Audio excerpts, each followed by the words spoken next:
A lot of fans think that WWE having 2 world title belts is a unique situation, but it really isn't. And most of the time, it doesn't last for very long, as multiple companies have tried the whole 2 world title belt thing and it never really pans out, although that doesn't stop some companies from trying more than once. So, on what occasion have there been 2 world title belts? Well, that's going to serve as one topic for this episode, because today...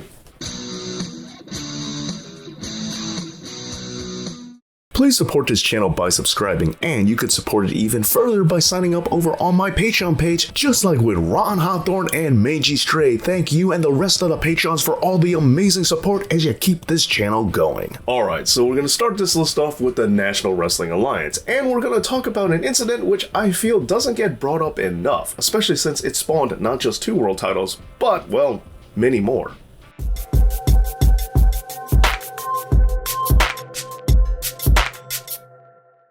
Okay, so back in the day, it was quite customary to have NWA World Championship bouts decided in 2 out of 3 fall matches, and one such match featured then champion Lou Thesz going against Leo Nomalini. Now, Leo did score 2 out of the 3 falls, but since the first fall was by disqualification, the NWA did not grant him the championship. This created something of a dispute, which led to lots of money for the National Wrestling Alliance, and so they decided that they wanted to do something similar yet again, but this time it would be against Canadian wrestler Edouard Carpentier. In June of 1957, the setup would be fairly similar, but this time Edward would win the 3rd match by disqualification, and while Carpentier was awarded the victory, he wasn't awarded the title, since it was ultimately deemed that the championship cannot change hands on a disqualification. As a result, both men would square off in a rematch the following month. However, this one also ended in disqualification as well. This only heated the rivalry up even more, and to keep going, the NWA decided that they would start recognizing Carpentier as the champion, at least stateside, because going abroad, Lou Thesz was on an overseas tour and he was still being marketed as the NWA World Champion. The goal was to eventually put both men against each other one more time to settle the score, but before that could happen, Carpentier's manager, Eddie Quinn, would leave the National Wrestling Alliance, effectively taking Carpentier with him, and so a full 71 days after that original June win in Chicago, the NWA stopped recognizing Carpentier as the World Champion, affirming that it had been Lou Thesz the entire time and that they never recognized Carpentier at all. However, while that was the official stance of the National Wrestling Alliance, not everyone agreed. For you see, Eddie Quinn would go around still marketing Carpentier as the real World Champion, and at the time there were several other parties that were growing frustrated with the National Wrestling Alliance as well. And so, Quinn went to these promoters and he presented his case that they would be able to put their star against the real World's Champion. So naturally there were many takers, most notably Vern Gagne, who had been trying to become the NWA World Champion for quite a bit. He would defeat Carpentier for his strap in Omaha, Nebraska on August 9th, 1958. And as such, he would be recognized as the real World Champion by a group of promotions that would later form the American Wrestling Association. This belt would later become known as the World Heavyweight Championship, Omaha version, or simply the Omaha Championship. This was before September 7th, 1963, where it would be unified with the AWA World title. But to confuse the issue even further, even after Gagne's initial win, the NAWA and the WWA in Los Angeles decided that they were still going to recognize Carpentier as the NWA champion in July of 1959, which was the same time that they were splitting from the National Wrestling Alliance themselves. And so, still being recognized as champion, Carpentier would go against Freddie Blassie, where Blassie was victorious, and thus this created the WWA World Heavyweight Championship Los Angeles version, although this title would be dissolved when the WWA returned to the National Wrestling Alliance in October of 1968. Not to mention that all this took place after something similar had already happened in Boston, where Carpentier lost to Killer Kowalski in order to form the Atlantic Athletic Commission's world title. Now, with the exception of the very beginning of this entry, I realized that the rest of the world titles I mentioned were part of separate companies. I just thought it was fun information that was worth mentioning.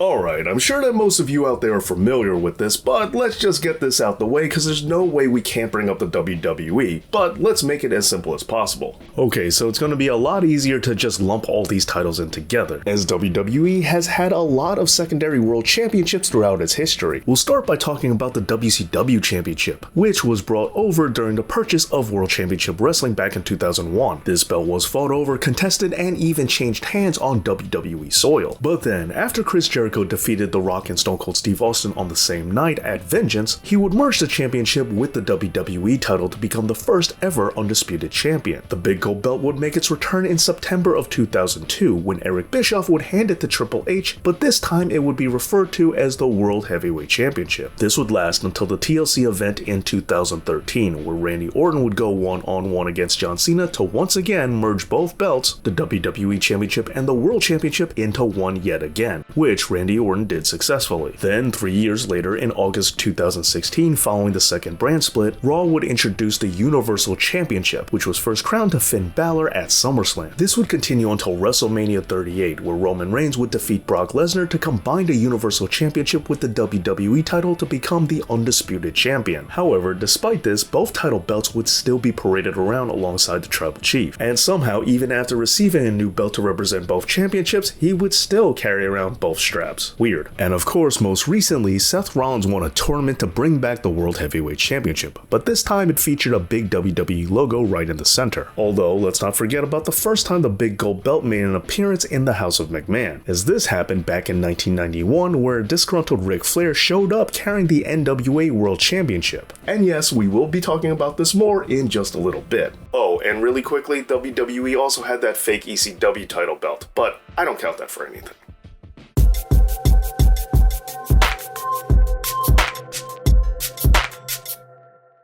Similar to what happened with WWE and WCW, All Elite Wrestling would also find themselves with a secondary world championship when they purchased Ring of Honor. Now, something interesting of note, while for the most part I'm not acknowledging what the PWI considers a world title for this list, I would still like to point out that ROH's world title was officially acknowledged as such by the Pro Wrestling Illustrated in January of 2021, just in time for Tony Khan to purchase the promotion the following year. Now, as such, since AEW already had a world championship and had now bought Ring of Honor, we had a situation which we're still in now where the company has two world championship title belts.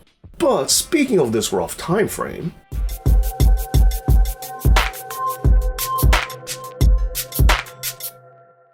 originally being part of the National Wrestling Alliance, the first ever TNA World title was actually the NWA World Championship. However, that would all change in 2007 when TNA withdrew from the Alliance and created their own world title. Now, this new belt, the TNA World Heavyweight Championship, would endure until March of 2017 when the company was rebranded as Impact Wrestling. This resulted in the belt becoming the Impact World Heavyweight Championship. It would eventually be awarded to Tessa Blanchard, but after the entire world shut down, Impact Wrestling found itself without a world champion. That is, until Moose dubbed himself Mr. TNA and brought back the old TNA World Heavyweight Championship belt. Now, originally, Impact didn't recognize Moose as an actual champion, although that would all change in February of 2021, when Impact's Executive Vice President, Scott D'Amore, officially announced that Moose's TNA title reign was now sanctioned, and that it had its own distinct lineage, which was separate from the Impact Championship, which had now since been returned to Impact Wrestling. This would lead to a title unification match, which was won by Rich Swann. The title then became known as the Unified World Championship, while Swann continued to hold both physical title belts. This continued until Christian Cage officially retired the TNA belt, which he did in August of 2021.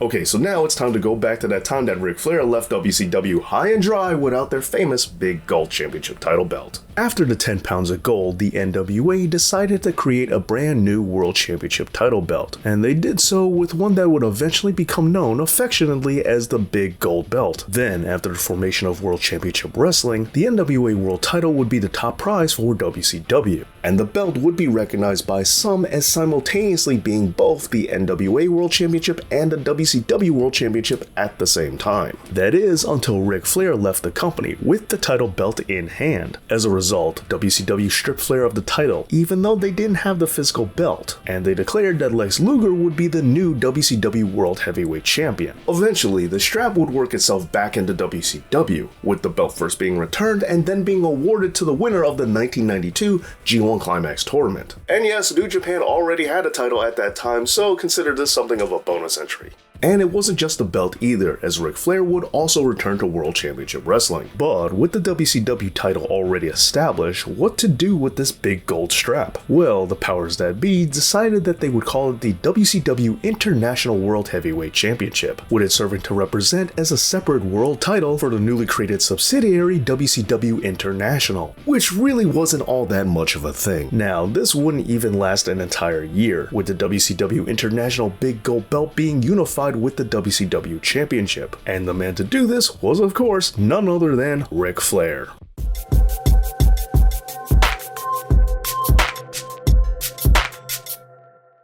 Alright, so now that I already brought up that brief stint in New Japan, I think I should also point out that there have been multiple times where they have tried the multiple world title scenario. But since they're really strict about the whole copyright thing, don't expect a lot in the way of relevant visuals. Although, to shake things up a bit, I did decide to relocate myself to Japan. Or I turn the camera around. Anyway, it doesn't matter. Okay, so to keep this brief, Antonio Inoki once left New Japan Pro Wrestling, and he took the then champion Brock Lesnar and the physical title belt along with him, although Inoki and the belt would eventually return. But not until after New Japan already came up with a new IWGP Championship title. Eventually, there was a unification match between Kurt Angle and Shinsuke Nakamura to unify both belts, which Nakamura did successfully. Now, while some of you out there might be familiar with both of these incidents in New Japan that I already talked about, I should also point out that this was nothing new for the company, as they did this pretty much from the start. From the very beginning, Karl Gotch was recognized as New Japan's first World Heavyweight Champion, and he had a belt that suspiciously looked a lot like an AWA belt that he used to have in the 60s. Anyway, this wasn't the only world title they had right at the beginning, because Antonio Inoki also had the NWF World title too. The National Wrestling Federation was a promotion that originally started out in America along with their world title belt, but it was because of Johnny Powers, who dropped the strap to Antonio Inoki in 1973, that the title found itself in Japan, where it was contested over on a regular basis until it was deactivated in 1981, right in time for the creation of the IWGP League. Although this would not be the last time we ever saw the NWF heavyweight title, because it would make a resurgence in 2003, and its sole purpose was simply to compete against the IWGP Championship. So that's twice that the NWF title served as second fiddle in the World Championship department in New Japan. Well, there you go, several times where a wrestling promotion had two world title belts. Please give this video a big like and make sure that your notifications are working, that way you know whenever new content comes out. Thank you so much for watching this video, and thank you to all my amazing Patreon supporters, and as always, Dave knows.